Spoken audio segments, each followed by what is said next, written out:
ये है। अब देखें, रब का कुरान कह रहा है सूद हराम है। हमारी मईशत का दारो मदार ही सूद पर है।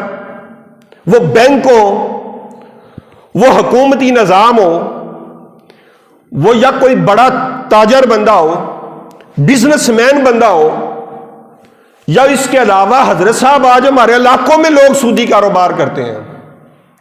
मोहल्ले में जिसके पास पैसे ज्यादा हैं वो कहते हैं कि मुझसे पैसे ले जाओ, लो तुम लाख रुपया, जब वापस करोगे 1,10,000 रुपया वापस करना।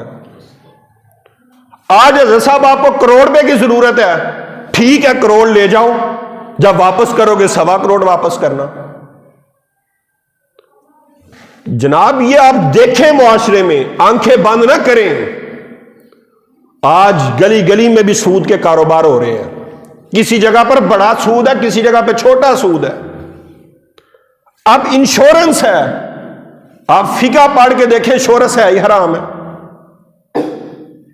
अब गाड़ी लो तो फिर इंश्योरेंस होती है, कारोबार हो फिर इंश्योरेंस होती है, औलाद हो उस औलाद की इंश्योरेंस होती है, किसी भी लेवल का काम हो उधर गैर शरई मामलात आते हैं। फिर दुनिया वाले कहते हैं हजरत साहब मैंने बच्चा पाला था, बच्चा नाफरमान हो गया। भाई मैंने कारोबार शुरू किया था, कारोबार में नुकसान हो गया। गाड़ी ली थी, उसका एक्सीडेंट हो गया।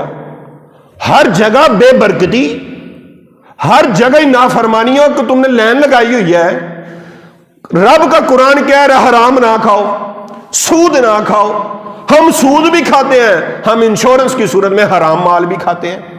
फिर कहते हैं औलाद ताबियादार हो, माल में फायदा भी मिले, हमें नुकसान भी ना हो। ओ भाई तू कैसे नुकसान से तू सेव रह सकता है? तू सरासर रब की नाफरमानी कर रहा है।